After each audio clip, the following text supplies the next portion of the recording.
Buenas tardes, buenas noches, profesor. En esta oportunidad voy a sustentar mi monografía con el tema de la comunicación no verbal, paralingüística, proxémica y cronómica. Para iniciar, quiero mencionar que la comunicación se divide en dos. Tenemos la comunicación verbal, que es la que usamos cotidianamente cuando conversamos con alguien, con una persona, y también está la comunicación no verbal, que sería el conjunto de gestos y movimientos corporales. Para definir mejor esta, he decidido usar la definición de Cabana, que él menciona que la comunicación no verbal es una forma de interacción silenciosa, espontánea y sincera que ilustra la verdad de las palabras pronunciadas al ser todos nuestros gestos un reflejo instintivo de nuestra reacción que compone nuestra actitud mediante el envío de mensajes corporales continuos. Ahora, la comunicación no verbal tiene diferentes características. En esta oportunidad vamos a mencionar 4 características. La primera característica es que mantiene una relación con la comunicación no verbal, ya que en bastantes ocasiones se emplean al mismo tiempo. La segunda característica es que en muchas ocasiones la comunicación no verbal va a favorecer, va a hacer que se amplíe o que se reduzca el mensaje que se ha dado con la comunicación verbal, ya que esta va a ser un tipo de complemento. La tercera característica es que el sistema de comunicación no verbal se va a regir por la cultura en la que nos encontremos, va a variar según la cultura. Y la cuarta y última característica es que generalmente la comunicación no verbal cumple más funciones que la comunicación verbal, ya que la comunicación no verbal actúa como compañía, actúa como complemento, modifica o también en ocasiones puede sustituir a la comunicación verbal.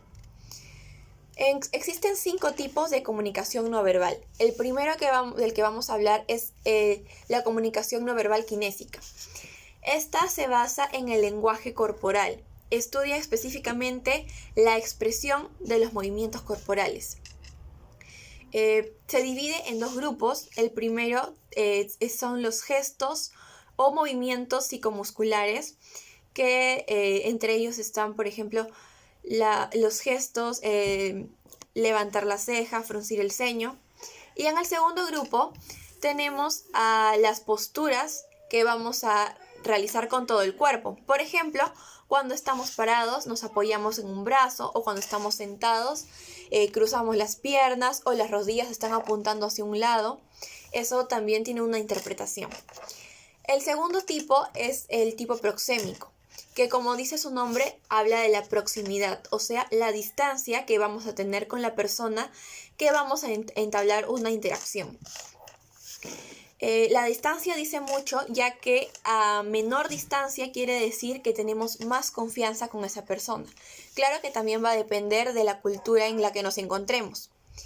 El tercer tipo es la comunicación no verbal cronómica, que también su nombre lo describe. Cronómica viene de tiempo.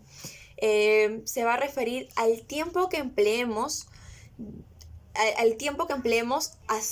haciendo una actividad o haciendo un gesto. Por ejemplo, cuando saludamos con la mano, ¿cuál es el tiempo que vamos a emplear para saludar con la mano? También hace referencia a la puntualidad, ya que cuando somos puntuales o impuntuales, también se da una interpretación. El cuarto tipo es la paralingüística, que se divide en 2 principales, que es la paralingüística oral. Hace referencia a la elaboración que vamos a tener al hablar, no exactamente las palabras, sino qué tan elaborado es nuestro vocabulario, tal vez si usamos jergas, tal vez las pausas que tengamos al hablar. También tenemos a la paralingüística escrita, que se va a basar en los elementos gramaticales que usemos, como por ejemplo los signos de puntuación, los signos de exclamación. El tipo de letra también puede influir, las mayúsculas y las minúsculas. Y el quinto y último tipo es el diacrítico, y este se basa en la vestimenta o en el arreglo personal. Ahora vamos a hablar de cómo es la influencia de la comunicación no verbal cuando realizamos una entrevista psicológica. Lo primero que tenemos que tener en cuenta es la primera impresión. Como se dice, nunca se tiene una segunda oportunidad de dar una primera impresión. La primera impresión es un proceso de percepción que tiene la otra persona de nosotros. Hay diferentes componentes de la primera impresión. Primero está el aspecto de cómo me ven, ¿no? ¿Qué es lo primero que ven en mí? Ahí abarca la edad, el sexo, también la apariencia, nuestra vestimenta, la postura que tengamos. Todo eso le da una idea a la persona que nos está observando. En este caso sería al entrevistador. Y tenemos que cuidar mucho esto. En general tenemos que cuidar mucho todos los aspectos de la comunicación no verbal, ya que eso puede influir en las respuestas de la persona que va a ser entrevistada.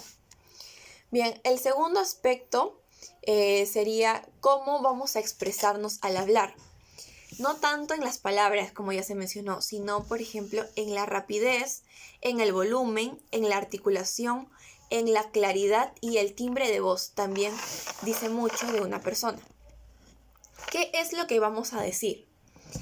En general, sí va a abarcar un poco, este aspecto sí va a abarcar un poco de comunicación verbal, ya que va a evaluar si nuestras respuestas van a ser positivas o negativas. De acuerdo a eso, vamos a dar una idea de qué camino queremos darle a la conversación. También se va a evaluar el aspecto de cómo escuchamos, y esto es muy importante en nosotros, ya que vamos a realizar la evaluación a una persona. Tenemos que cuidar mucho este aspecto. Lo primero que tenemos que hacer es no interrumpir a la persona mientras habla. Tenemos que buscar el momento adecuado para hacerle algún tipo de comentario. También tenemos que mostrar interés a la persona, de que nos interesa lo que nos está contando. Tenemos que darle señales de que lo estamos escuchando, algún gesto o incluso también palabras de afirmación o negación. También podemos dar términos respondiendo a algunas preguntas que nos hacen. Por ejemplo, en ocasiones termina una oración y nos dice no, y nosotros podemos asentir o podemos aprovechar en dar una opinión.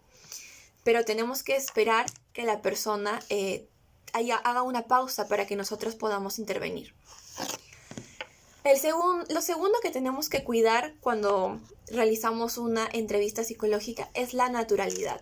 Si bien ya sabemos que cada gesto, cada movimiento va a representar cada cosa y vamos a estar cuidando cada uno de estos para que no se malinterprete nada, no hay que perder la naturalidad, porque al verse como si fuera todo ensayado, cada movimiento que hacemos, también da una idea errónea de lo que queremos decir. También puede verse como si no tuviéramos mucha importancia en la entrevista. Otra cosa que tenemos que guardar, que tener mucho cuidado, es en el silencio. Hay circunstancias en las que podemos tener silencio y hay otras circunstancias en las que debemos dar un mensaje a la persona. Por ejemplo, cuando la persona está hablando tenemos que hacer silencio. Después de que la persona nos ha contado algo que le causa mucha tristeza o que le causa una emoción negativa muy fuerte, también tenemos que hacer un tipo de silencio para que la persona tenga el tiempo necesario de reflexionar. También al inicio de una entrevista, cuando se expresa la preocupación de una persona que nos está contando un problema, que nos dice que tiene un problema, también tenemos que hacer un silencio para que la persona tenga el tiempo de pensar y de reconocer qué problema es el que nos va a mencionar. Hay que también hay que saber manejar silencios breves entre la comunicación que tenemos con esta persona, mientras nos va contando o nos va hablando de diferentes cosas.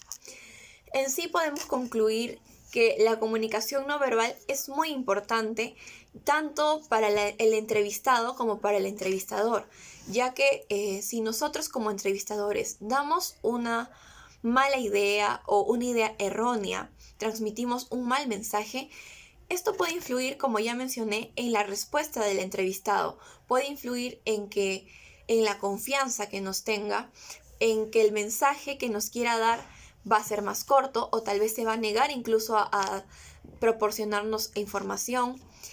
Y también es importante que nosotros sepamos interpretar e identificar la comunicación no verbal, los diferentes gestos que significan los movimientos corporales del entrevistado, ya que nosotros no solo vamos a evaluar lo que nos cuente, sino también vamos a evaluar su comunicación no verbal, ya que ahí podemos sacar el 50% de la información que nos quiera brindar. Muchas gracias.